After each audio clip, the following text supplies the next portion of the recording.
तो यहाँ पर कहते हैं तीन प्रकार के जो भोक्ता का वर्णन किया था, है ना। कूटस्थ का तो निषेध कर दिया, स्वतंत्र कूटस्थ का भोक्तापन का निषेध कर दिया, और स्वतंत्र चिदाभास का निषेध कर दिया। तो दोनों को जब निषेध कर दिया तो अभय रूप से स्वीकार कर लेना चाहिए। ऐसी प्राप्ति अभय की प्राप्त हो जाने पर, अभय कूटस्थ संग चिदाभास की भोक्तत्व की प्राप्ति हो जाने पर, तो सिद्धांति कहता है कि नहीं, जीव से आरंभ करते हैं और सीधा कूटस्थ को निर्विशेष बतलाते हैं।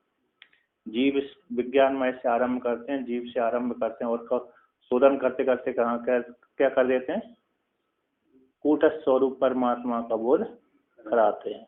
तो कूटस्थ स्वरूप परमात्मा का बोध करा देने से फिर कूटस्थ परमात्मा अभय रूप से भी भोक्ता नहीं होता श्रुति के पर्यालोचन से। फिर कौन होगा, जब कूटस्थ अभय रूप से भी नहीं हुआ तो फिर भोक्ता कौन होगा। तो सिद्धांति उत्तर रहता है कि चिदाभासी भोक्ता है। तो कहते हैं यहाँ पर, तो यहाँ पर 33 है ना, 203वां श्लोक चलेगा। तो यहाँ पर एक वहाँ का पुराण को उदाहरण देते हैं। कहते हैं भोग्येषु प्रेम त्याग पुरःसरम आत्म प्रेम कर्तव्यतायाम दृष्टान्तत्वेन ईश्वरे प्रेम प्रार्थना पुरःसरम पुराण वचनम उदाहरति। बोलते हैं भोग्यों में प्रेम त्याग पूर्वक, प्रेम के त्याग पूर्वक, भोग्यों में प्रेम का त्याग पुरःसरण पूर्वक आत्म प्रेम कर्तव्यताया, आत्म प्रेम का कर्तव्य कर लेना चाहिए। इन दृष्टांत के द्वारा भोग्यों में से जो प्रेम है उस प्रेम का त्याग कर, भोग्यों में जो राग बैठा हुआ है, भोग्यों में भोग पदार्थों में जो राग बैठा उस राग को त्याग करके उस राग को कहाँ ले जाए, ईश्वर में ले जाए।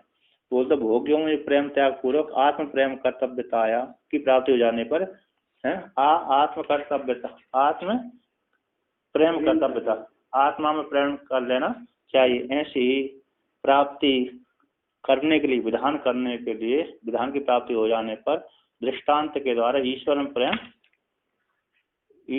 में प्रेम को प्रार्थना पूर्वक है, ईश्वर में जो प्रेम है वो प्रार्थना पूर्वक प्रेम को दिखलाते हुए अर्थात हमारी भोग्यों में जो आसक्ति, उस भोग्यों में से आसक्ति हटा करके हट जाए और आप में आसक्ति हो जाए।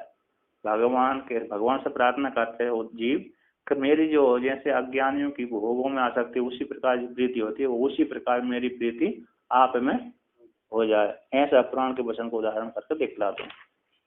तो कहते हैं यह प्रीति रविवेकानां विषयेष्वन्नपायिनी,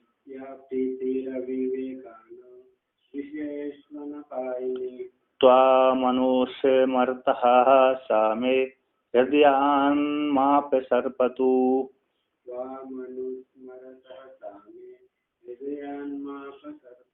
कहते हैं यह प्रीति, जो प्रीति होती अज्ञानियों की विषयों में, अनपायनी विषयों में, जिन अज्ञानी पुरुषों की विषयों में अनपायनी जो प्रीति होती है, अज्ञानी मनुष्य मतलब कभी न छूटने वाली है, उसका त्याग उनको मुश्किल होता है।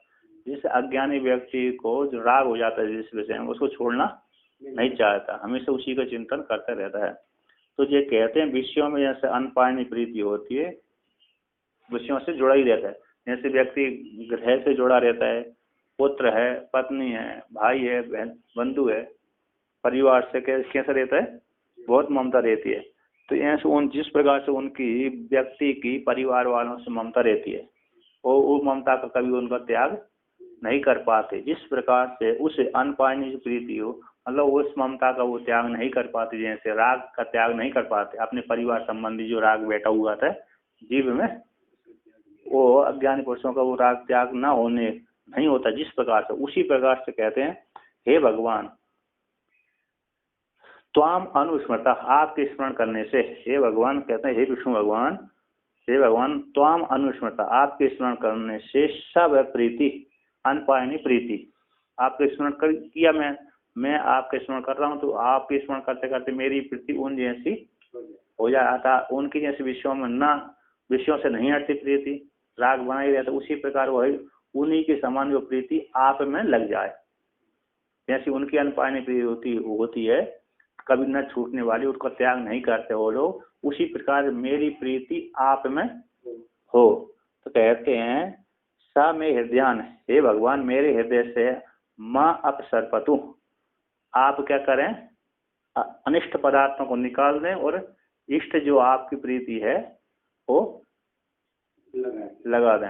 अर्थात मेरे जो हृदय में जो भी अनिष्ट पदार्थ बैठते हैं, दुर्भावना है, उसको तो त्याग हो जाए, किंतु आप वहां से जब दुर्भावना निकल जाएगी तो आप विराजमान हो जाएंगे, तो आप मेरे हृदय से कभी भी सर्पण न करें, ठीक है, वहां से त्याग न करें और मेरी आसक्ति आप में हमेशा बनी, स्मरण आपका बना ही रहे।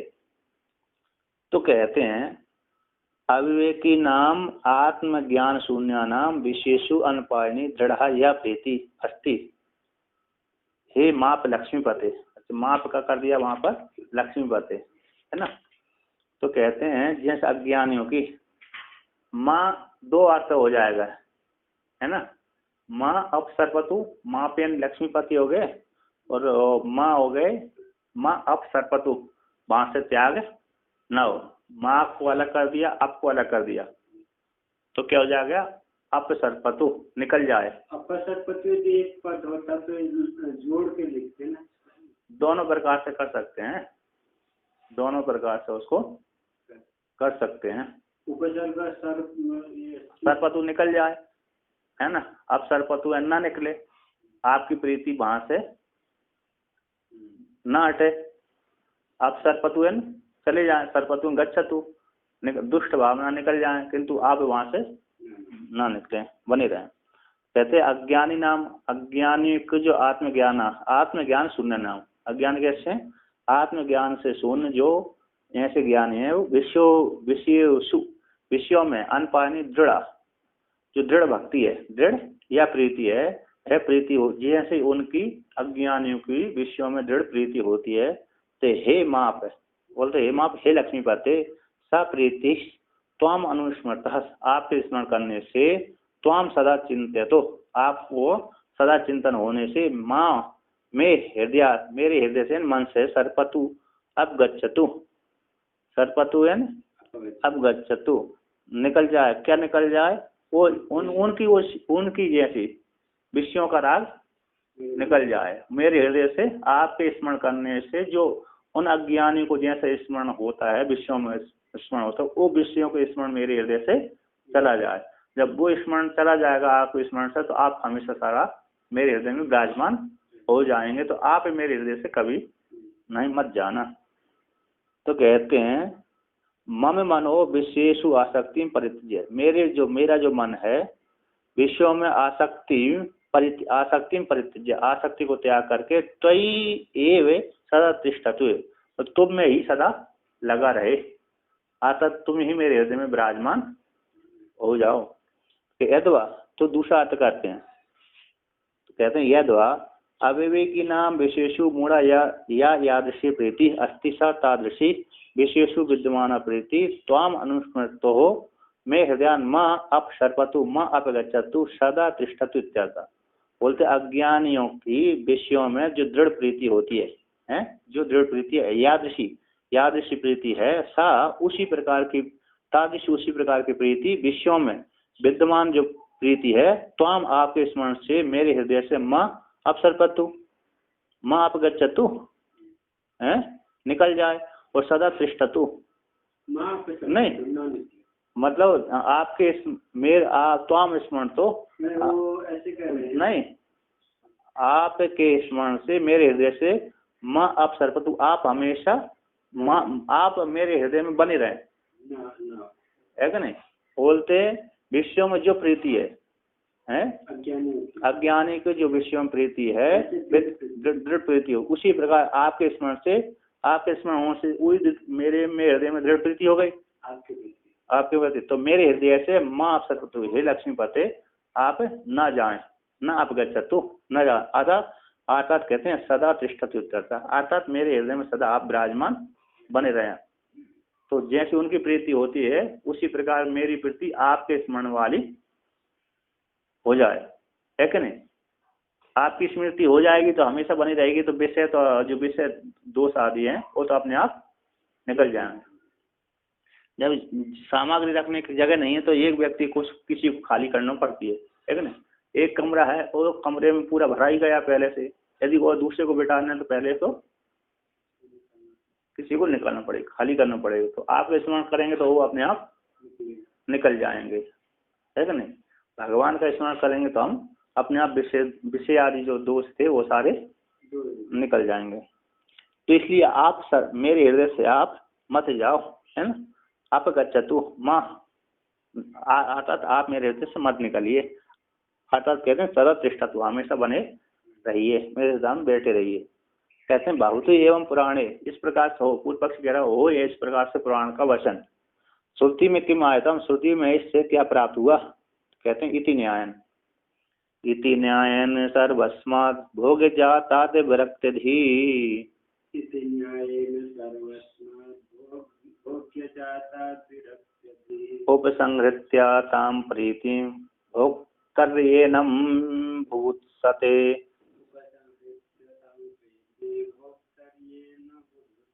कहते हैं इस प्रकार का न्याय, जैसे पुराण का जो न्याय वर्णन किया है, उदाहरण दिया कि अज्ञानियों की जो प्रीति है, जैसे उसकी प्रीति नहीं हटती, उनका राग नहीं हटता, दृढ़ प्रीति बनी रहती विषयों में, उसी प्रकार आपके स्मरण से और आपकी स्मृति हमेशा मेरी बनी रहे और मेरे हृदय से न निकले। तो उसी प्रकार से सर्वस्मात् भोग जाता व्यक्ति, इसी प्रकार उसी न्याय के द्वारा तो संपूर्ण भोग समुदाय में संपूर्ण सर्वस्मात् भोग जाता, संपूर्ण भोगों से जो मेरा विरक्त कैसा हो जाए, मेरों के मुझको वैराग्य की प्राप्ति हो जाए। जगत में जितने भोग समुदाय हैं उनसे मेरा वैराग्य की प्राप्ति हो जाती। कहते हैं सर्वस्मात् भोग जाता, संपूर्ण भोग समुदाय से विरक्त वाला जो पुरुष होगा, संपूर्ण भोग समुदाय से विषयों के दुख से दर्शन से वैराग्य हो गया। विषयों के दोष, जब तक हम विषयों का दोष दर्शन नहीं करेंगे तब तक हमको वैराग्य की प्राप्ति नहीं होती है। ऐसा जो विरक्त धी वाला संपूर्ण सर्वस्वाद भोग जात, संपूर्ण भोग समुदाय से विरक्त हो गया है जो पुरुष है, विरक्त धी वाला ज्ञानी पुरुष है, ऐसा उपसंगार करके ताम प्रीतिम, सारे विषयों से हटा दी प्रीति उसने, सारे विषयों से व्यक्त हो गया, फिर विरक्त हो गया, फिर वो प्रीति कहाँ ले जाएगा, मतलब उसको मन कहाँ ले जाएगा? तो बोलते हैं जब विरक्त हो गया पुरुष से, अब विषयों में नहीं जा रहा, तो मन तो चंचल है, ना जा तो तिष्ठत् कर्म करते, एक क्षण भी कर्म किए बिना मन नहीं रह सकता है। तो मन का स्वभाव है, तो बिना कुछ ना कुछ करता रहता है मन। इसलिए उस मन को जब विषयों का चिंतन नहीं किया तो फिर मन को कहाँ चिंतन लगा, मन को कहाँ लगाया? तो कहते हैं जब विरक्त हो गया, ऐसे जो विरक्त दिए पुरुष वाला है, विरक्त पुरुष है, संपूर्ण भोग समुदाय से विरक्त वाला जो पुरुष है वह उपसंगार करके मन सारी इंद्रियों को उपसंगार करके विषयों से हटा करके, जैसे कूर में अपने सारे अंगों को सिकोड़ लेता है, कोई खतरा देखता है तो सारे अंगों को क्या कर लेता है, सिकोड़ लेता है। उसी प्रकार विरक्त धी वाला भी पुरुष से ज्ञान इंद्रिय के द्वारा सारे अंतःकरण के शुद्ध अंतःकरण के द्वारा सारे विषयों से अपनी इंद्रियों को हटा करके उपसंगार करके ताम प्रीति को, जो प्रीति है विरक्त वाला पुरुष है, विषयों में दूरदर्शन वाला जो पुरुष है, अपनी प्रीति को भोक्ता में ही एनम भूषते, है ना, आत्मा रूप जो भोक्ता है ना, इस आत्मा को ही प्राप्त करने की इच्छा करे, अर्थात इस प्रीति को भोक्ता में लगा करके ताम प्रीति, उस प्रीति को विषय सर्वस्व भोग समुदाय संपूर्ण विषय समुदाय से निकाल करके,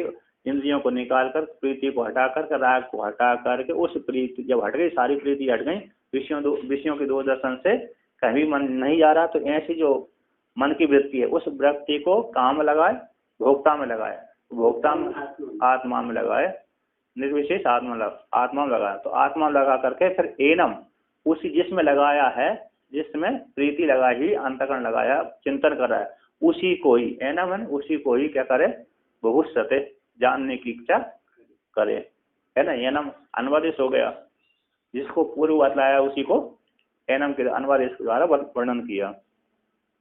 तो कहते हैं इति अनेन पुराण उक्तेन न्यायन सर्वस्वाद भोग जातात पति जायादि लक्षणात् विरक्ताधीर यस्य असौ विरक्तधि पुरुषः ताम भोग्य गोचराम प्रीतिम भोक्तरी आत्मनि उपसंगत्य एनम आत्मनम भविष्यति बोद्धुम इच्छति। बोलते इस पुराणोक्त न्याय के द्वारा संपूर्ण भोग समुदाय से यानी कौन पति जायादि जो लक्षण वाले भोग समुदाय उनसे विरक्त जो पुरुष है विरक्ताधि है जिसकी विरक्त ज्ञान हो गया है जिसका ऐसा जो पुरुष है विरक्त धी वाला जो पुरुष है उस है पुरुष जो वृत्ति उसका बन रही थी भोग समुदाय में जो प्रीति पहले बैठी थी ताम भोग भोग को विषय करने वाली जो प्रीति थी और प्रीति को भोग को विषय करने वाली जब तक ज्ञान नहीं हुआ था तब तक भोग समुदाय में अपनी प्रीति लगाता रहता था। ऐसी वो प्रीति को भोक्ता में ही यानी अपनी आत्मा में उपसंगार करके आत्मा में लगा करके एनम इसी आत्मा को ही भविष्य से जानने की इच्छा करे। तो कहते हैं एवं आत्मन ये प्रेम उपसंगारे फलितम सदृष्टान्तम। इस प्रकार से आत्मा में ही प्रेम का उपसंगार हो जाने पर अर्थात हमारी सारी वृत्तियों को विषयों से हटा करके आत्मा में लगा दे आत्मा का ही चिंतन करता रहे दूसरे का चिंतन न करे। तो कहते हैं कि दो वासना होती हैं एक लोक वासना है एक सात्विकी शुद्ध मलिना दो प्रकार की वासना है। दो प्रकार की जो वासना होती है जो मलिन वासना होती है वो जगत को ले जाती है और जो शुद्ध वासना होती है वो आत्मा की ओर ले जाती है। इसलिए शुद्ध वासना का ही चिंतन करते रहना चाहिए यानी आत्मा का कल्याण करा देती है अपने आत्मा का स्वरूप बोध करा देती है। और मलिन वासना रहेगी जो तो जगत को ले जाएगी। तो इसी प्रकार आत्मा में प्रेम को संगार में फल है फल को जो आत्मा को संगार हो गया सारी विषयों की आसक्ति हटा करके हमने अपने मन को कहाँ ले जाकर रख दिया आत्मा में ले जा रहे। आत्मा में जब ले गए हम तो फिर उसकी फल की प्राप्ति जो होती है सुखरूप फल की प्राप्ति उसको दृष्टांत के द्वारा कहते हैं। तो कहते हैं सक चंदन बधु वस्त्र सुवर्णादि सुपाम रहा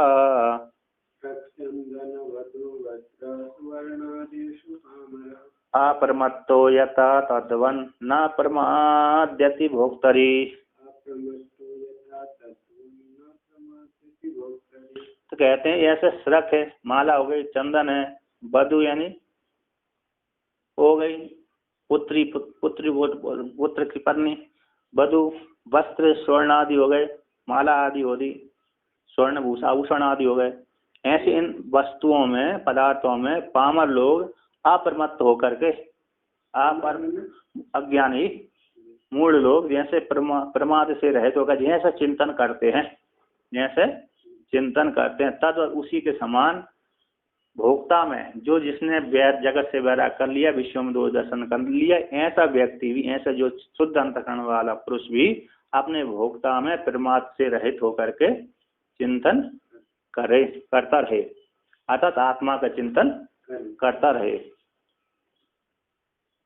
तो आगे कहते हैं अर्थात विषयों का चिंतन न करे और कोई अवसर न दे ऐसे वो प्रमाद से रहित होकर के वो अपने इन्हीं में सक चंदन वधु वस्त्र सुवर्ण आदियों में ही कह रहे थे तल्लीन रहते हैं। उसी प्रकार ये प्रमाद से रहित होकर के आत्मा में ही रमण करता रहे। तो आगे कहते हैं अनवधान बोलते पाम रहा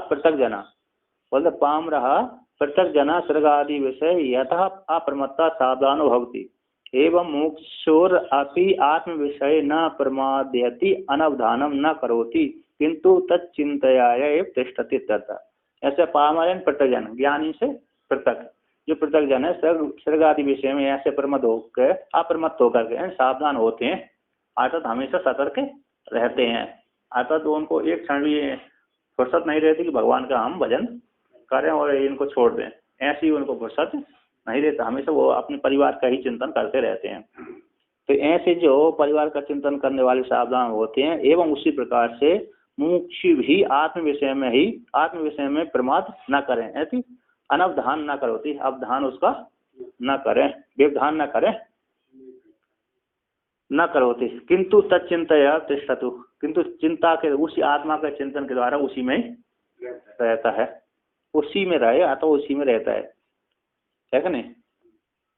तो आप कहते अनवधान अभावात एवं बहुवीर दृष्टांत स्पष्ट थे। बोलते अनवधान का अभाव से, व्यवधान अवधान और व्यवधान, तो अवधान से रहे थे, अभाव अवधान अनवधान के अभाव को ही बहुत से दृष्टांत के द्वारा स्पष्ट करते हैं। व्यवधान से रहित है ना, आप व्यवधान से रहित के अभाव को बहुत से दृष्टांतों के द्वारा स्पष्ट करके कहते हैं। तो कहते हैं यानी प्रमाद से अनवधान, प्रमाद से रहित होकर के, प्रमाद से रहित का अभाव को बहुत से दृष्टांतों के द्वारा दिखलाते हैं। बहुत से लोग जो अभ्यास करते हैं वो प्रमाद भी नहीं करते। अब अभ्यास नहीं करेंगे, प्रमाद करेंगे तो अभ्यास भी नहीं बनेगा। जिस व्यक्ति में जिस कार्य में है व्यक्ति, उस कार्य में अपना अभ्यास कभी नहीं छोड़ता, हमेशा अभ्यास करता रहता है। कहते हैं अनाभ्यासी विषम विद्या अजीर्ण भोजन विषम, है ना।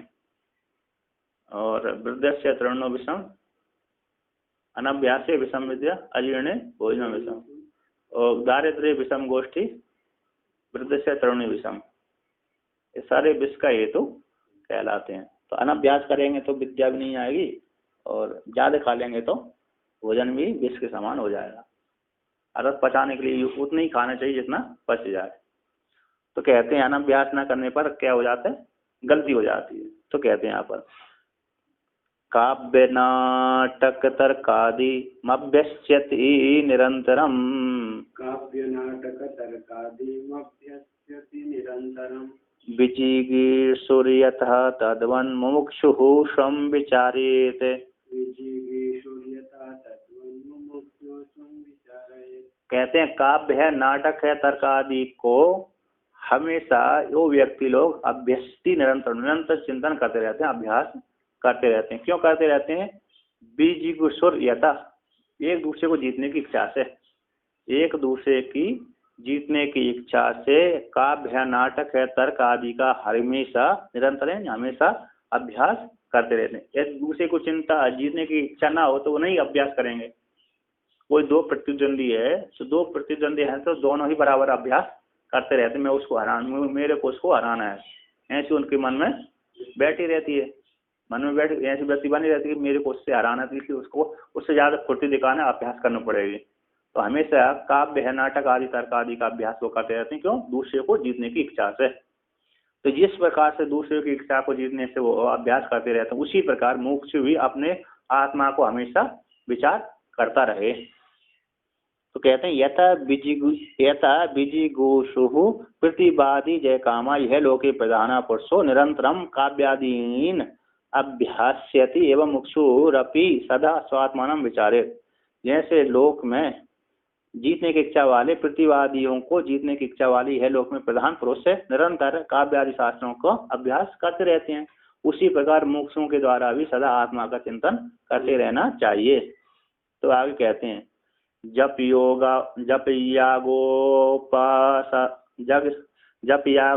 यागोपासनादि कुरुते श्रद्धया यथा,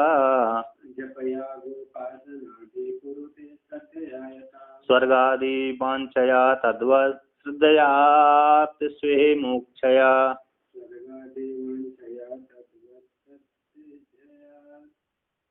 कहते हैं जैसे जप है, जप याग उपासना आदि कुरुते श्रद्धा से युक्त, श्रद्धा के द्वारा श्रद्धा से युक्त होकर के व्यक्ति जप करता है, याग करता है, उपासना आदि करता रहता है। क्यों करता है? स्वर्ग आदि वांछा के लिए, स्वर्ग आदि वांछा होने, स्वर्ग आदि इच्छा की प्राप्ति होने से श्रद्धा पूर्वक वो जप याग उपासना आदि करता रहता है। जिस प्रकार से हमको स्वरूप फल की प्राप्ति करना है, स्वरूप फल को भोगना है, स्वरूप फल को भोगना है, तो उसको भोगने के लिए श्रद्धा से युक्त होकर वेदांत मतलब वेद के वाक्यों का स्मरण करके, वेद के वाक्यों के ऊपर विश्वास करके, श्रद्धा से युक्त होकर के स्वरूप फल की प्राप्ति की इच्छा से व्यक्ति जप याग उपासना आदि जैसे करता है, उसी प्रकार मोक्ष की इच्छा वाला पुरुष भी, मोक्ष की इच्छा वाले पुरुष भी मोक्ष वाले पुरुषों के द्वारा भी श्रद्धा से युक्त होकर के अपनी आत्मा का चिंतन करते रहना चाहिए। स्वयं आत्मा का चिंतन श्रद्धा से युक्त होकर के करते रहना चाहिए, करे अथवा करते रहना चाहिए, है कि नहीं। कहते यथा वैदिक स्वर्गार्थी ही स्वर्गादि आर्थी तत् तत् साधनानि जपादिनी श्रद्धा पुरस्सरम अनुतिष्ठति। जैसे वैदिक लोग स्वर्ग के चाहने वाले स्वर्गार्थी हैं, तत् साधनों को जिस साधन से स्वर्ग की प्राप्ति होती है उस साधन को जप आदियों को श्रद्धा पूर्वक अनुष्ठान करते हैं। यथा जिस प्रकार से तथा उसी प्रकार से मोक्ष भी मोक्ष के साथ से स्व श्रोत्र में श्रोते आत्मनि विश्वासम को लिया, उसी प्रकार अपने स्रोत आत्मा जिसका श्रवण किया ऐसी आत्मा में विश्वास को बनाए रखे और चिंतन करता रहे। तो आगे कहते हैं चित्तैकाग्र्यहं यथा योगी महायासेन साधयेत।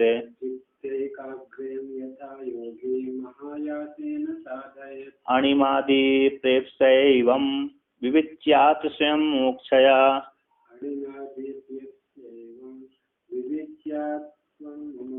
कहते हैं यथा जिस प्रकार से योगी चित्त की एकाग्रता के द्वारा महाप्रयास से अपने चित्त को एकाग्र करता है।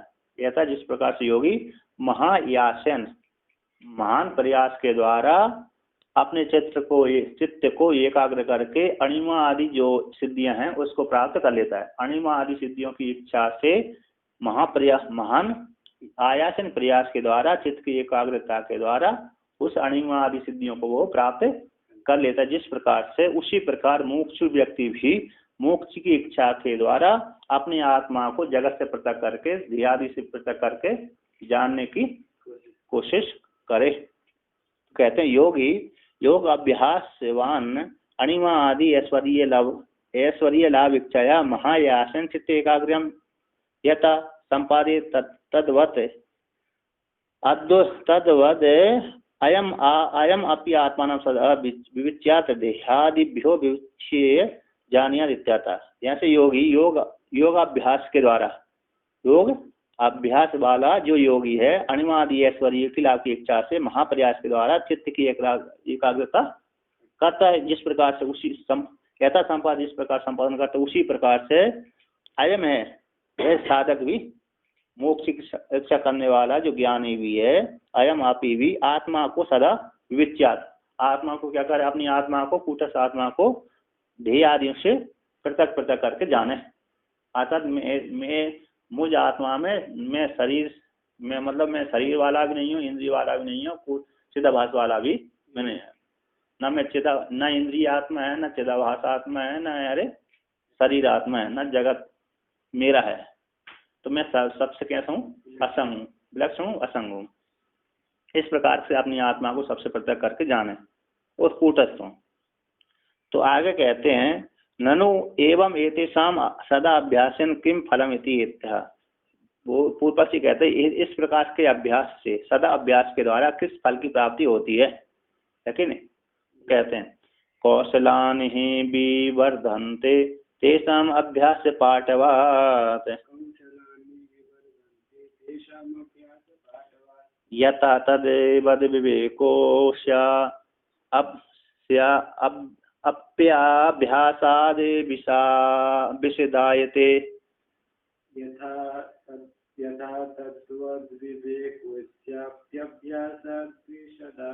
कहते हैं तेषाम उनका काव्य है नाटक तर्क आदियों के अभ्यास है उन अभ्यास करते हैं है ना।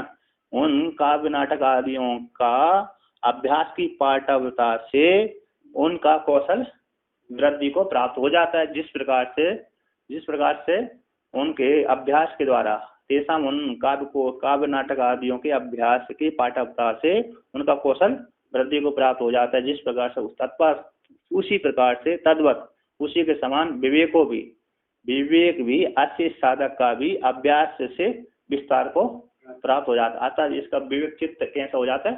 फैल जाता है, व्यापक हो जाता है। कहते हैं यथा जिस प्रकार से तेषाम काव्य आदि अभ्यास वालों का तेषाम यानी काव्य आदि जो अभ्यास करते हैं उन लोगों का अभ्यास की पाठवता से तस्मिन उस विषय में कुशलता उनको बढ़ जाती है, विवर्धन से बढ़ जाती है। एवं इस प्रकार से अस्य मुमुक्षु का भी अभ्यास से विवेक ध्येयादियों से आत्मनो भेद ज्ञानम विशदायते स्पष्टम होती। इस प्रकार से मुमुक्षु का भी अभ्यास के माध्यम से जो विवेक की उत्पत्ति हुई है ध्येय आदियों से आत्मा का भेद का ज्ञान स्पष्ट रूप से हो जाता है। कहा था ध्येय आदि से भिन्न आत्मा है, ऐसा स्पष्ट रूप से उसको ज्ञान हो जाता है। तो स्पष्ट रूप से ज्ञान हो गया फिर उसको जगत में आसक्ति नहीं होती, अर्थात मुक्त हो जाता है। आसक्ति भी होने पर भी वह क्या हो जाता है, मुक्त हो जाता है, क्योंकि जान गया वो कि मैं शरीर वाला नहीं हूँ, अतः शरीर से मैं भिन्न कूटस्थ असंग आत्मा हूँ। कहते हैं विवेक वैसद्यस्य फलम, विवेक के वैसद विस्तार की प्राप्ति हो जाने में फल को कहते हैं विविंचितः भोक्तृतत्वं जागृदादि स्वसंगता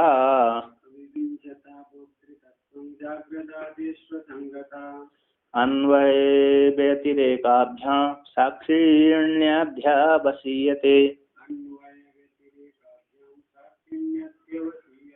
आपने क्या पढ़ा था? विविंचिता विविंचिता ना, विविंचिता। हाँ, तो कहते हैं भोक्ति तत्व को, भोक्ता के स्वरूप को जागृत आदियों से विवेचन करके असंगता की प्राप्ति हो जाए। कैसे? अन्वय व्यतिरेक के द्वारा, अन्वय और व्यतिरेक के द्वारा भोक्ता का जो स्वरूप है जागृत आदियों रूप अवस्थाओं का त्याग करके विवेचन करके जिसने कहती है जिसे जो जागृत अवस्था में जिसने भोगा भाई उसी भोक्ता ने स्वप्न में होगा, और जो जागृत के भोग जागृत में रह गए, स्वप्न के भोग स्वप्न रह गए। वही जागृत का जो भोग स्वप्न, जागृत अवस्था का जो भोगने वाला भोक्ता था वही स्वप्न में गया, वही भोक्ता कहाँ गया? सुषुप्ति में चला गया। तो तीनों अवस्थाओं से भोक्ता कैसा है? प्रत्यक्ष है, वो कैसा? असंग है। ऐसे अन्वय व्यतिरेक के द्वारा, और जिस अन्वय व्यतिरेक, अन्वय हो गया जागृत अवस्था में जो भोक्ता था वही भोक्ता स्वप्न में गया, वही सुषुप्ति में गया, अन्वय होगा। अब व्यतिरेक क्या होगा? जो जागृत के भोग जागृत में रह गए, सुषुप्ति में नहीं गए, और सुषुप्ति के भोग स्वप्न में नहीं गए, और वहीं पर रह गए। जिस अवस्था के भोग उसी स्थान में रह गए। तो अन्वय के द्वारा और अन्वय व्यतिरेक जिस अवस्था उपाधि को छोड़ता हुआ आत्मा, उपाधि को छोड़ता हुआ आत्मा,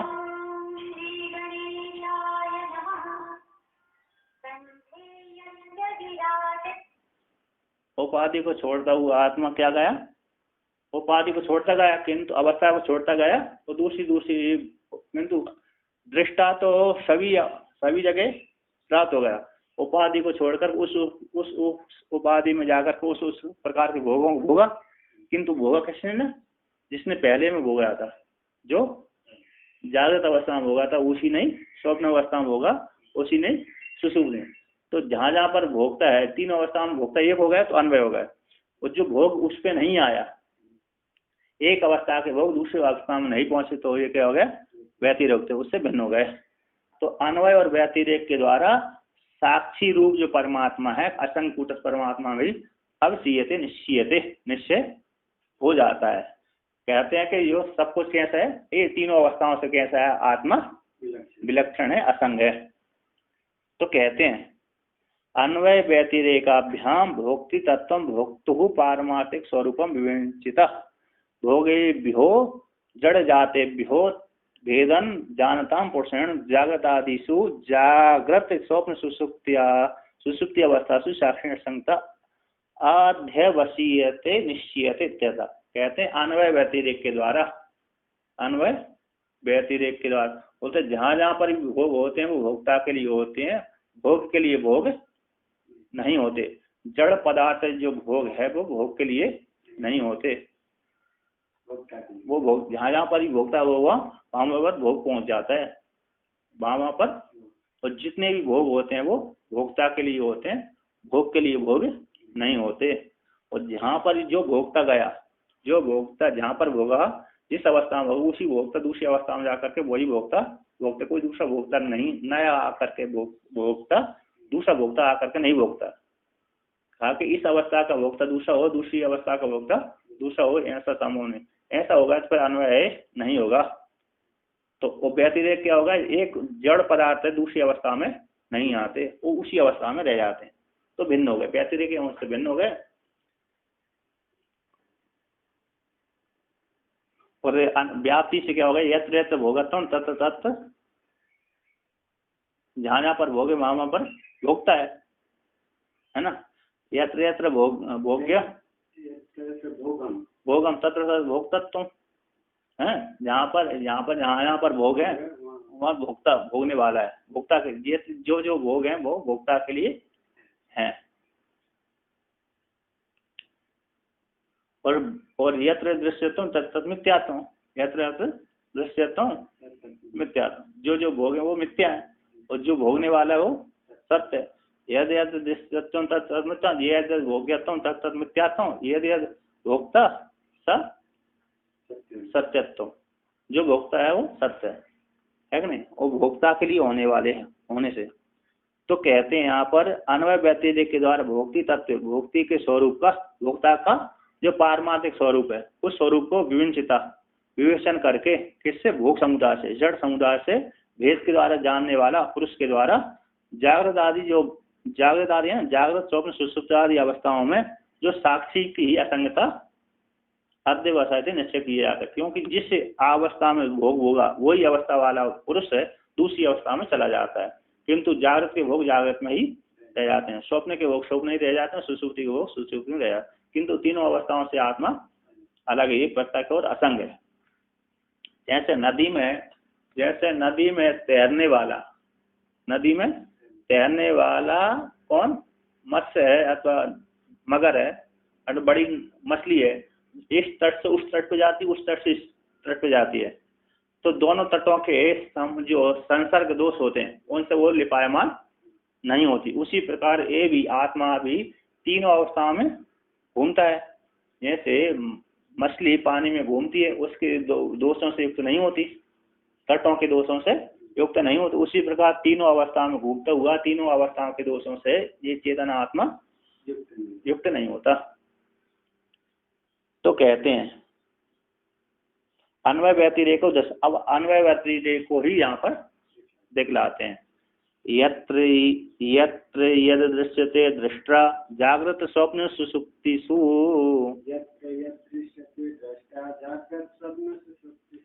तत्रैव तन्नेत्रत्रेत्यानुभूतिर्हि सम्मतः।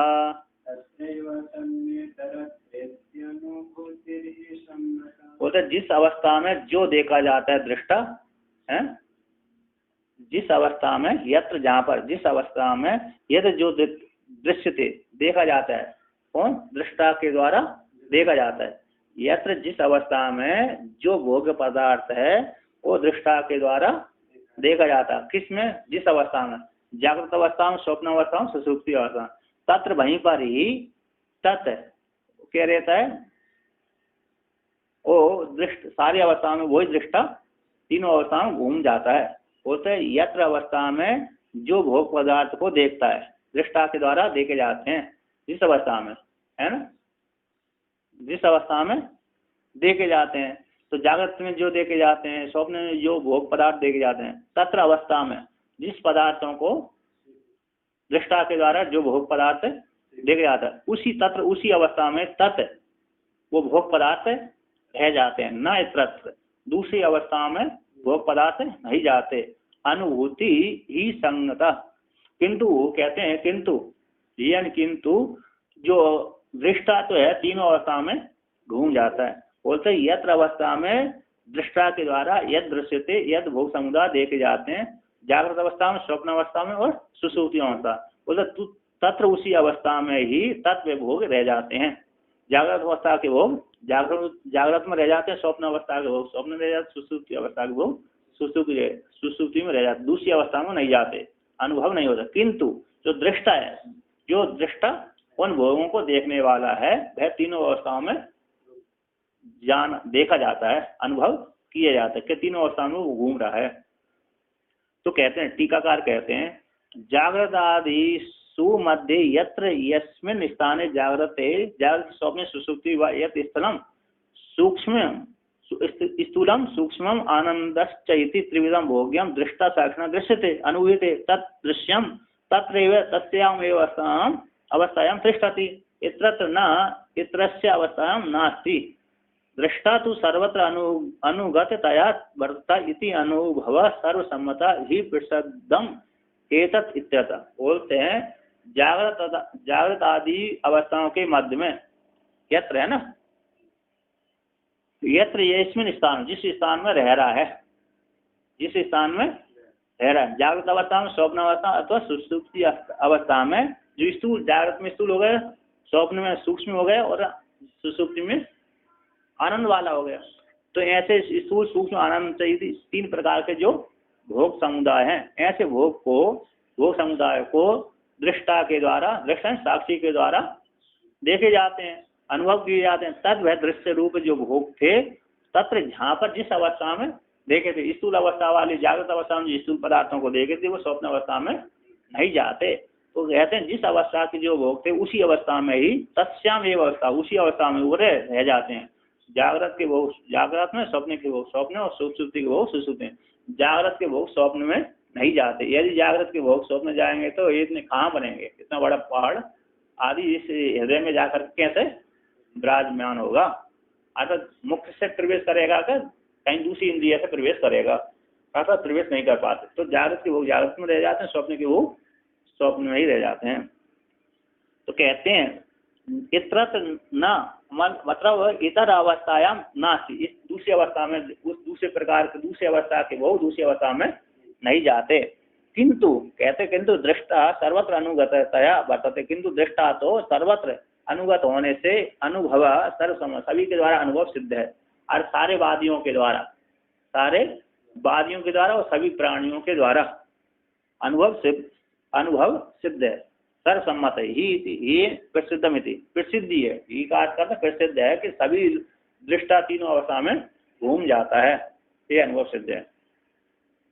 तो आगे कहते हैं न केवलम अनुभव आगमोपि इति अभिप्राय स यत् तत्र किंचित पश्यति अनन्वागतस्तेन भवति असंगो ही एवं पुरुष स व एषा एतस्मिन् संप्रसादे रत्वा चरित्वा दृष्ट्वा एव पुण्यम च पापम च पुनः प्रतिन्यायं प्रतियोनि आद्रवति इत्यादि वाक्य द्वयम अर्थता पढ़ती। कहते हैं केवल अनुभव सिद्ध ही अकेले नहीं प्राणियों का, किंतु आगम प्रमाण भी इसी अभिप्राय से कहता है। तो कहता है सब है जो साक्षी आत्मा है, दृष्टा है, सब है जो आत्मा है, यत जो भोग पदार्थ है, यत्र तत्र अवस्था में, जिस अवस्था में यत किंचित पश्यति, भोग समुदाय को देखता है। जागृत में जो स्थूल देखता है, स्वप्न में जो सूक्ष्म देखता है, और आनंद सुषुप्ति में जो आनंद को देखता है। ऐसा जो भोग समुदाय को देखता है, उस भोग समुदाय से अनन्वागत, वो उसके साथ संबंध नहीं होता। तेन उसके साथ भवती, उसके साथ वो क्या है, उस भोगों के साथ वो असंग रहता है। इसलिए उसको कहा है असंग ही एवं पुरुष है। पुरुष कैसा है, असंग। अर्थात यदि भोगों के साथ संबंध वाला हो जाता, संग वाला हो जाता, फिर असंग उसको नहीं कहते। कहते हैं सब ऐसा एतस्मिन् संप्रदा से, कहते हैं सब ऐसा है, पुरुष है, परमात्मा है, एतस्मिन् संप्रसादे, सुषुप्ति की प्राप्ति हो जाने पर, सुषुप्ति अवस्था की प्राप्ति हो जाने पर, वहां पर रत्व रमण करके, चरत्व जा करके, दृष्टान देख करके, जागृत में देख करके, जागृत में क्या करता है, देखता भी है, विचरण भी करता है, रमण भी करता है। जागृत में तो तीनों ही हो जाते हैं।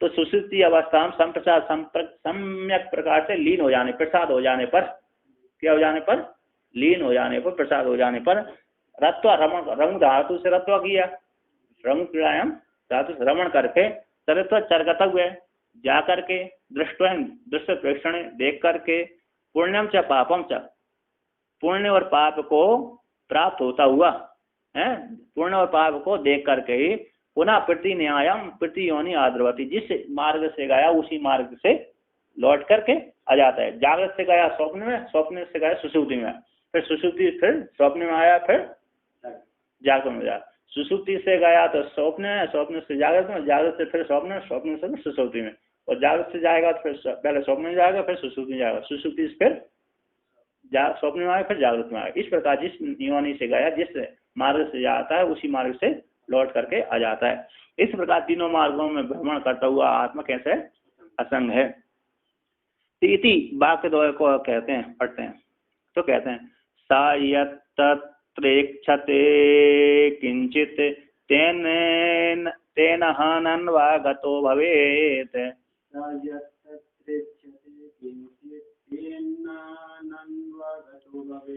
दृष्ट्वैवा पुण्यं पापं चेत्तेवं श्रुतिषु डिण्डिमः।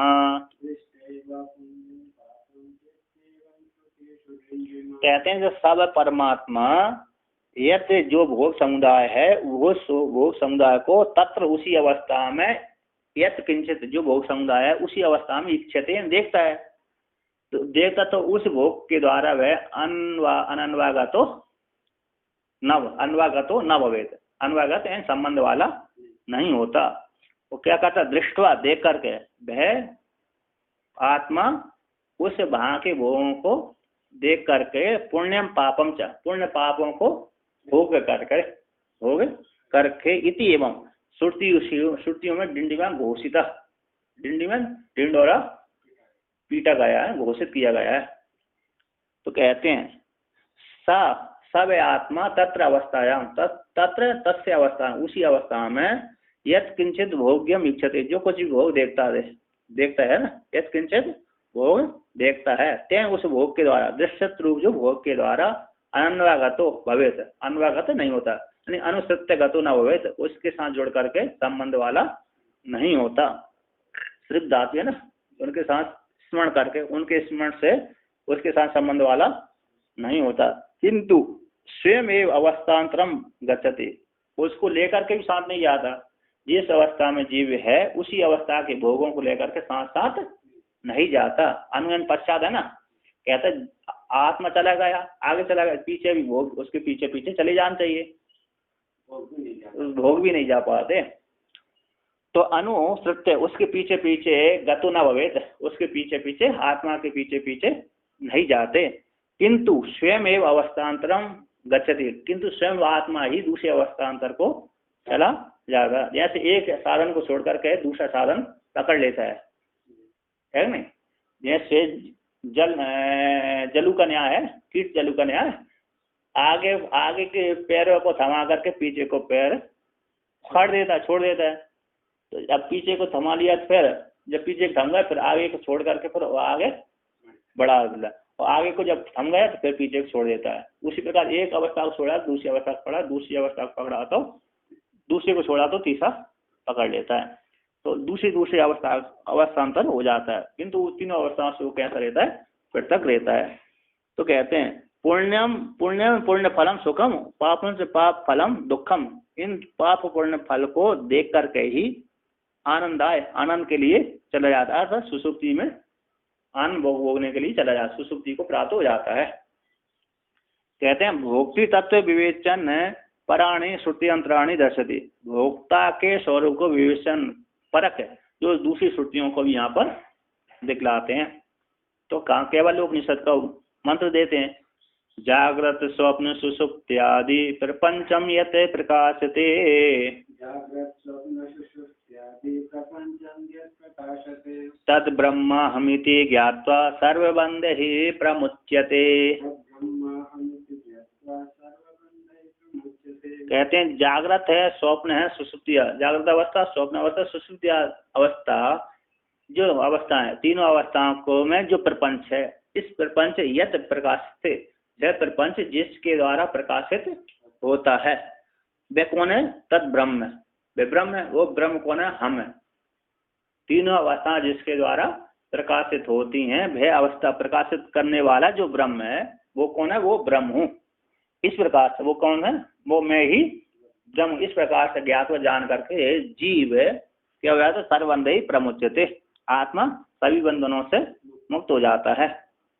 कहते हैं यत जो सत्य ज्ञान आदि लक्षण ब्रह्म वाला है, यत जो सत्य ज्ञान आदि लक्षण वाला जो ब्रह्म है वह ब्रह्म साक्षी रूप से अवस्थित हो, साक्षी रूप से तीनों अवस्था में विद्यमान है। तो साक्षी रूप से जो अवस्थित ब्रह्म है वह ब्रह्म है, तत् जागृत आदि प्रपंच को प्रकाशन करता है। प्रकाशयति प्रकाशित कराता है, करता है। तो तद जो प्रकाश कराने वाला है, जो ब्रह्म है, जो प्रकाश कराने वाला, तीनों अवस्थाओं को प्रकाशित करने वाला जो ब्रह्म है, वह ब्रह्म है।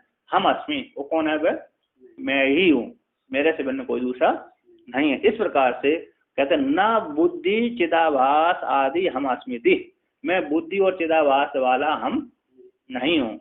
बुद्धि में प्रतिफलित जो आवास है, ऐसा आवास वाला मैं ब्रह्म नहीं, आत्मा में असंग वाला ब्रह्म हूँ। तो इस प्रकार बुद्धि चिदाभास आदि हम अस्मि इति न, है ना, बुद्धि चिदाभास आदि वाला जो हम, मैं ब्रह्म नहीं। इस प्रकार से जान करके श्रुति और अनुभव के द्वारा निश्चय करके, श्रुति और अनुभव के द्वारा निश्चय करके सर्वबंधई, संपूर्ण बंधनों से, प्रमातृत्व कर्तृत्व आदि जो बंधन है, प्रमाता है, ज्ञाता है, कर्ता है, भोक्ता आदि जो बंधन थे, उन बंधनों से प्रमुच्यते, मुक्त हो जाता है। प्रकर्षण सर्व आत्मना मुच्यते, प्रकट रूप से, प्रमुच्यते क्या, प्रकर्षण रूप से, सर्वात्मन रूप से मुक्त, सभी स्वरूपों से क्या हो जाता है? मुक्त हो जाता है, सारे बंधनों से मुक्त हो जाता है। तो कहते हैं, आगे कहते हैं, एक एवात्मा मंतव्यो जागृत स्वप्न सुषुप्तिषु, एक एवात्मा मंतव्यो जागृत स्वप्न सुषुप्तिषु, स्थानत्रय व्यतीतस्य पुनर्जन्म न विद्यते। कहते हैं एक एव आत्मा मंतव्य, एक ही आत्मा का मनन करना चाहिए, वो एक ही आत्मा मंतव्य जानने योग्य है। जागृत स्वप्न सुषुप्तिषु, जागृत अवस्था में, स्वप्न अवस्था में, सुषुप्ति अवस्था में भिन्न भिन्न आत्मा नहीं है, एक ही आत्मा है जो जानने योग्य, मंतव्य मनन करने योग्य, जानने योग्य, वह आत्मा एक ही, तीनों अवस्था में एक ही है। स्थान त्रय व्यतीतस्य, स्थान तीनों स्थान से रहित है, तीनों स्थानों से जो परे है, अर्थात जागृत अवस्थान, स्वप्न स्थान, सुषुप्ति स्थान से अतीत है, व्यतीत है नहीं अतीत है, ऐसी आत्मा, एक ही आत्मा जानने योग्य। इस प्रकार जिसने जान लिया वह पुनर्जन्म न विद्यते, उसका पुनर्जन्म, अर्थात तीनों अवस्थाओं से पृथक आत्मा और असंग है, तीनों स्थानों से, तीनों अवस्थाओं से पृथक है और असंग है। इस प्रकार से जिसने जान लिया वो उसका पुनर्जन्म नहीं होता। कहते हैं जागृत आदि अवस्थासु, जागृत आदि जो अवस्था में एक एव आत्मा मंतव्य, एक ही आत्मा मनन करने योग्य, जानने योग्य, मन वो ने जानने योग्य। एवं विवेक ज्ञान है न स्थान त्रय व्यतीत, इस प्रकार से विवेक ज्ञान के द्वारा स्थान त्रय से परे रहित, व्यतीत है ना, बी अतीतम, विशेष रूप से निकल गए, ऐसी व्यतीत आत्मा का अर्थात अवस्था त्रय से विविक्त, अवस्था त्रयाद विविक्त आत्मना, अवस्था त्रयों, तीनों अवस्था त्रयों से विविक्त आत्मा का पुनर्जन्म न विद्यते, दूसरा जन्म फिर नहीं होता। एत शरीर पात अनंतरम शरीरांतर प्राप्ति नाते, इस शरीर के पात के अनंतर दूसरे शरीर की प्राप्ति नहीं होती। तो कहते हैं अब आगे पुनः केवल उपनिषद का मंत्र देते हैं, त्रिषु धामसु यद भोग्यम भोक्ता भोगस्य यद भवेत्, तेभ्यो विलक्षणः साक्षी चिन्मात्रो हम सदाशिवः। कहते हैं त्रिषु धामसु, तीनों अवस्थाएं है ना, तीनों अवस्था में जागृत स्वप्न सुषुप्ति, तीनों अवस्था में, तीनों स्वरूप में, तीनों स्वरूप में, तीन त्रिषु धाम से, तीनों धाम है स्थान, तीनों अवस्था में, तीनों स्थानों में यद भोग्यम, यद जो भोग है और भोगता है और भोग है, एक तो भोग भोग यानी भोगने योग्य और भोगता यानी भोगने वाला, और भोग यानी ज्ञान, ज्ञाता ज्ञान, ज्ञे, प्रमाता प्रमाण, प्रमेय। तो भोग हो गया ज्ञान, अनुभव हो गया, और भोक्ता हो गया भोगने वाला, और भोग हो गया भोग जाने वाला, जिसका भोग किया जाता है। ऐसे जो भोग है यद भवेत, तीनों अवस्था में, तीनों स्थानों में, तीनों अवस्था में भोक्ता भोग और भोग जो होता है, कहते जो भोग है यद भवे जो होता है, जिसके द्वारा जाना जाता है। कहते तेभ्यो, इन तीनों अवस्थाओं से और तीनों अवस्थाओं से और तीनों भोग भोक्ता भोगस्य, इन तीनों से विलक्षण है, जो साक्षी है वो चिन्मात्र है, वो सदाशिव, वो ही सदाशिव है, सदा विद्यमान रहने वाला, सदा कल्याण स्वरूप शिव है, चिन्ह मात्र, हम निर्विशेष, हम चित स्वरूप है, साक्षी सबका साक्षी है, ऐसा विलक्षण तीनों अवस्थाओं से विलक्षण। और ये भोक्ता है विश्व तेजस प्राग आदि भी जो भोक्ता है। जागृत का भोक्ता कौन है? विश्व हो गया, स्वप्न का भोक्ता हो गया तेजस, और सुषुप्ति का भोक्ता हो गया प्राग है। इन तीनों से विलक्षण जो साक्षी कूटस्थ साक्षी परमात्मा है वो चिन्ह मात्र है, वही सदा शिव है। तो कहते हैं टीकाकार यहाँ पर कहते हैं त्रिषु धामसु त्रिषु अवस्थानेषु यद भोग्यम, तीनों धामों में, तीनों अवस्थानों में, तीनों स्थानों में जो भोग है, जो भोग है। तो भोग का अर्थ करते हैं, भोग क्या है? स्थूल प्राविव्यक्त आनंद स्वरूप है। स्थूल से रहित है, स्थूल से प्राविव्यक्त जो आनंद स्वरूप भोग है। भोग ने अलग, हाँ, स्थूल पदार्थ, इसके द्वारा जो भोग हो रहा है, सुख की आनंद की प्राप्ति हो रही है। कोई भी भोग आनंद के लिए भोगा जाता है। कोई भी भोग क्या किसके लिए भोगते हैं? सुख के लिए भोग जाता है, ठीक है नहीं? ये तो सुख नहीं है, ये वस्तु सुख नहीं है, सुख रूपी नहीं है ये वस्तु, किंतु इसके द्वारा जो हमारे अंतःकरण की वृत्ति बनी उससे सुख हो रहा है कि नहीं? सुख कहाँ होगा? हमारे अंतःकरण हृदय में ही होगा। इस वस्तु को देख करके हमारी वो वृत्ति बन गई। कोई इसी को जब हम इससे द्वेष हो गया तो दुख वाली, यदि ये सुख वाली होती फिर इससे द्वेष नहीं होनी चाहिए थी, है ना? यदि ये वस्तु सुख वाली होती तो इसी को देख कर दुख नहीं होना चाहिए। ऐसे किसी की कोई स्त्री सुख रूप हो तो उसी दूसरे के पास चली गई तो वो दुख को देने वाली होती। यदि स्त्री सुख रूप होती तो वो दुख को देने वाली नहीं होती। इसलिए ये वस्तु सुख रूप नहीं होती। इसके द्वारा इसको देख करके क्या होता है? सुख की जो वृत्ति बनती वहां पर अंदर जाकर सुख होता है। तो कहते हैं स्थूल से प्रव्यक्त जो आनंद स्वरूप जो सुख भोग है, भोगने योग्य है, जो आनंद का भोग भोगा जाता है, ऐसे जो भोग है स्थूल पदार्थों के द्वारा माध्यम से। यश्च भोक्ता, वो जो भोक्ता कौन है? विश्व तेजस प्राग। जागृत का भोक्ता विश्व हो गया, तेजस स्वप्न का भोक्ता कौन हो गया? तेजस, और सुषुप्ति का भोक्ता प्राग है।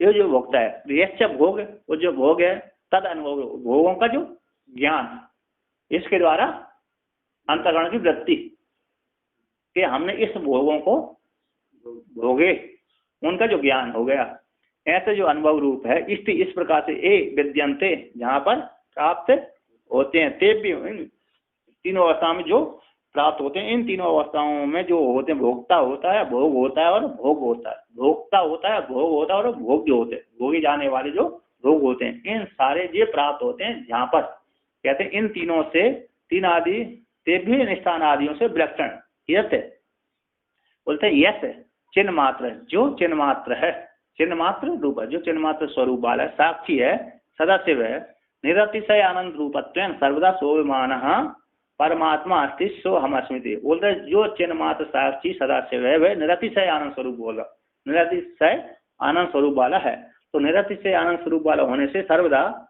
तीनों कालों में सोविमान, हमेशा शोभित होता हुआ परमात्मा अस्ति है। वह जो परमात्मा सो वह परमात्मा हम अस्मिति, वह परमात्मा कौन है? मैं हूँ। इस प्रकार से बोध कराया। अब कहते हैं, तो यहाँ पर कहते हैं एवं विवेकेन आत्म तत्व प्रसंग, आत्म तत्व असंग निश्चित सत्य भोक्तित्व कश्चित। तो यहाँ पर कहते हैं इस प्रकार से आत्मा कैसा है? असंग है। त्रिषु धामसु यद भोग्यम भोक्ता भोग से ते बोलो साक्षिर मात्रम सदस्य। इस श्रुति के द्वारा आत्मा कैसा है? असंग है। जब आत्मा असंग हो, उभय रूप से भोक्ता सिद्ध नहीं हुआ, उभय रूप से भोक्ता भी सिद्ध नहीं हुआ, तो फिर भोक्ता कौन है? पहले कूटस्थ तो भोक्ता था ही नहीं, और निर्विशेष कूटस्थ तो भोक्ता था ही नहीं, और चिदाभास भी स्वतंत्र रूप से भोक्ता नहीं हुआ, और उभय रूप से भी भोक्ता नहीं बना, तो भोक्ता कौन रहा है? तो कहते एवं इस प्रकार से विवेक के द्वारा ज्ञान के द्वारा आत्म तत्व कैसे? असंग हो जाने पर, आत्म तत्व को असंग सिद्ध किए जाने, असंगत्व की निश्चय हो जाने पर, और फिर भोक्तृत्व कस्यति, भोक्तृत्व किसका होगा? है नहीं? ऐसी प्राप्ति हो जाने पर कहते हैं एवं विवेचिते तत्वे विज्ञानमय शब्दितः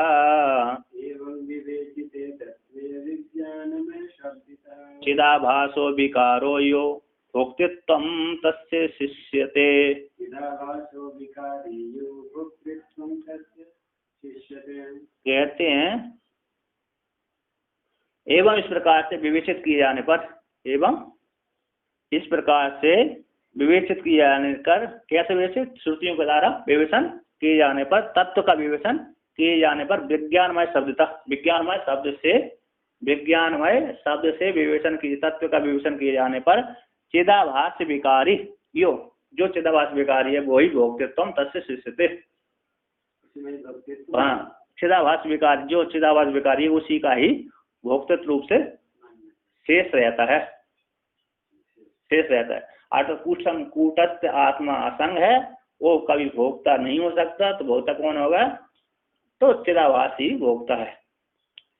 तो कहते हैं यो विज्ञान शब्द है ना, जो विज्ञान शब्द के द्वारा अविद्यमान चिदाभास है, जो विज्ञान शब्द से कहा जाने वाला है, बोलते विज्ञानमय शब्द से तत्व के विवेचन, स्वरूप का विवेचन कर दिए जाने पर, एवं इस प्रकार तत्व के विवेचित हो जाने पर, और विज्ञानमय शब्दता, विज्ञानमय शब्द से जो चिदाभास विकार है, विज्ञानमय शब्द से जो कहा जाने वाला चिदाभास विकार है, जो विकार है वही उसी का ही भोक्तृत्व शेष होता है। कहते हैं जो विज्ञानमय शब्द से अविद्यमान कहा जाने वाला चिदाभास है, उस चिदाभास का ही वो उस चिदाभास का विकारी होने से भोक्तृत्व शेष भोक्तृत्व सिद्ध है, उसी का ही भोक्तृत्व है, ना कि कूटस्थ परमात्मा का। उभय रूप से भी भोक्ता नहीं बनता, शेष भोक्ता कौन बनता? चिदाभास। बुद्धि में प्रतिफलित जो चैतन्य का आवास है वही भोक्ता है। इस प्रकार से यहाँ पर कहा। तो कहते हैं आगे, ननु चिदाभासस्य भोक्तृत्व अंगीकारे कस्य कामाय इति बचो भोक्ति अभाव विवक्षया इति पूर्वोक्तम व्याहन्येत इति आशंका तस्य वचनस्य पारमार्थिकत्व भोक्तृत्व अभाव परत्वम अभिप्रेत्य भोक्तुश्च चिदाभासस्य मिथ्यात्वं साधति। पूर्व पक्ष कहा चिदाभास का भोक्तृत्व को अंगीकार करने पर, चिदाभास को क्या कर लिया? भोक्तृत्व रूप से अंगीकार कर लिया, चिदाभास भोक्ता ऐसा स्वीकार कर लेने पर कस्य काम आए, ये श्रुति कहती है कस्य काम आए कि मिच्चन कस्य काम आए शरीर मन समझ रहे थे। जब आत्मा से बनने कोई दूसरा है नहीं है, फिर किसकी इच्छा करे, किसके लिए करे, है कि नहीं? तो कस्य काम आई वाणी का भौतिक अभाव की व्यवस्था से पूर्वोक्त जो व्याघात दोष की प्राप्ति हो रही है। कोई जब आत्मा से बनने कोई है नहीं तो फिर भोक्ता कौन होगा? और आप यहाँ पर कह रहे भोक्ता किस चिदाभास को माना हो, वहां पर तो निषेध कर दिया, सबका ही निषेध कर दिया।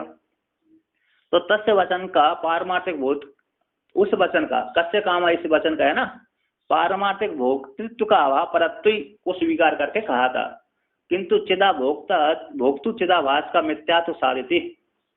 कहते बोलते हैं तस्य वचन का पारमार्थिक भोक्तृत्व, पारमार्थिक भोक्तृ अभाव परत्व को स्वीकार करके, तस्य उस वचन का, कस्य काम इस वचन का पारमार्थिक जो भोक्ता है, पारमार्थिक भोक्ता के अभाव परत्व को स्वीकार कर, पारमार्थिक कोई भोक्ता नहीं है, किंतु ऐसा स्वीकार करके भोक्ता जो चिदाभास का मिथ्यात्व को सिद्ध करते। अतः जो भोक्ता चिदाभास है वो भी कैसा है? मिथ्या है। तो कहते हैं माई को यम चिदाभास श्रुतेरनु भवादपि माई इंद्रजालम जगत प्रोक्तम तदंतः पात्ययम यतः।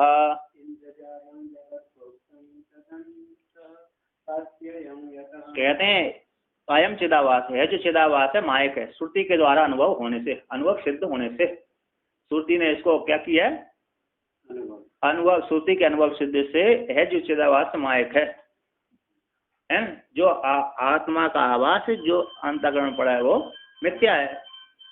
तो मायक जो मिथ्या चिदाभास है वो मिथ्या है, उसी का भोक्ता सिद्ध किया है। ऐसे इंद्रजालम जगत प्रोक्तम, इंद्रजाल जगत प्रोक्त जो इंद्रजाल है तद अंतपाती है, जैसे इंद्रजाल के भीतर जितने भी जगत पदार्थ वो मिथ्या होते हैं, उसी प्रकार ये जगत के अंतर्गत चिदाभास आता है वो भी कैसा होता है? मिथ्या। इंद्रजालम जगत प्रोक्तम तद अंतपाती अयम यथा, जिस प्रकार से इंद्रजाल के द्वारा दिख रहा है जितने भी पदार्थ हैं वो कैसे मिथ्या हुए होते हैं, उसी प्रकार से अयम चिदाभासी जगत के अंतपाती होने से ये भी मिथ्या है। इस प्रकार से वर्णन कल करें, पूरा करते। हाँ, कहते अयम चिदाभास हो, यह जो चिदाभास है मायक होयन मृषात्मका, ये जो चिदाभास कैसे मायक है और मृषा स्वरूपात्मक है, ऐसा श्रुति ने वर्णन किया। तो कहाँ श्रुति ने की है? कहते हैं जीव ईसा बा भाषेन करोति, जीव और ईश्वर दोनों को आवाज के द्वारा बना देती है। नृसिंहतापनी उपनिषद है, जीव और ईश्वर को आवाज के द्वारा श्रुति मतलब माया बना देती है। जीव और ईश्वर को दोनों को आवाज के द्वारा बना देती है कौन? माया। माया में प्रतिफलित जो चैतन्य का आवास है वो हो गया ईश्वर, और अविद्या में प्रतिफलित चैतन्य का आवास जीव हो गया। इति श्रुति से अनुभव से दृष्टा आदि त्रितया मध्यवर्तित्व, अनुभव से कहे दृष्टा आदि त्रितय के मध्यवर्ती होने से अनुभवी मानाद अपित, कहते हैं ये तीनों के मध्यवर्ती होने से। किसके? जगत के मध्य, दृष्टा आदि है ना, जागृत स्वप्न सुषुप्ति अवस्था, भोक्ता भोग और भोग, इन तीनों के अंतपाती होने से अनुभव होने से दृष्टा आदि त्रितय के मध्यवर्ती होने से, उसके भीतर में ही जागृत आदि के मध्य में ही तीनों अवस्थाओं के मध्य और भोक्ता भोग की लाइन में होने से, तो दृष्टा आदि त्रितय के मध्यवर्ती होने से अनुभवी मान होने से अपि तत्व कहते हैं तदेव, उसी को ही उपपाद्यते, उसी को दर्शाते हैं कि किस प्रकार से ये मायक है, एक नहीं। तो कहते माया के द्वारा बना, जो माया के द्वारा बनता है वो मायक कहलाता है, जो ईश्वर के द्वारा अन्य के द्वारा बनाता उस प्रकार का कहलाता। तो माया के द्वारा बने होने के कारण को कैसे हो गए? मायक है। तो कहते हैं इंद्रजाल वन मिथ्या भूते जगति अंतर्भूतत्वात् अस्यापि मिथ्यात्वं तद्वद अनुभूयते वेदवद्भिः इति शेषा। बोलते इंद्रजाल के समान मिथ्या भूत जगत में अंतर्भूत तत्व होने से अस्य इसका मिथ्यात्व है, तद्वद अनुभूयते, कौन के? विद्वानों के द्वारा। जिस इंद्रजाल के द्वारा ऐसे इंद्रजाल मिथ्या होता है, उसी प्रकार इंद्रजाल जिसने बनाया है, इंद्रजाल को के अंतर्गत जो बना हुआ है, इंद्रजाल के अंतर्गत जो बना हुआ, तो उसी के अंतर्गत होने से उसमें जितने भी पदार्थ हैं वो भी मिथ्या। जैसे इंद्रजाल मिथ्या, उसके अंदर भीतर जितने भी पदार्थ पाए जाते हैं वो भी कैसे? मिथ्या। उसी प्रकार ये जगत के कोटि मान सीधाभास भी कैसा है? जगत की कोटि मान। दृष्टा दर्शन दृश्य ये भी जगत की कोटि में आने से यह भी कैसे है? मिथ्या। यह मिथ्या किसके द्वारा सिद्धि हुए है? बोलते विद्वानों के द्वारा इसका अनुभव सिद्ध है। विद्वान कहते हैं कि दृष्टा दर्शन और दृश्य सारे जगत की कोटि के अंतर्गत आते मायक होने से। यस्मात् जगत अंतपाती तो मिथ्या, इसी जगत के अंतपाती होने से ये कैसे मिथ्या है, मिथ्या है। ओम पूर्णमदः पूर्णमिदं पूर्णस्य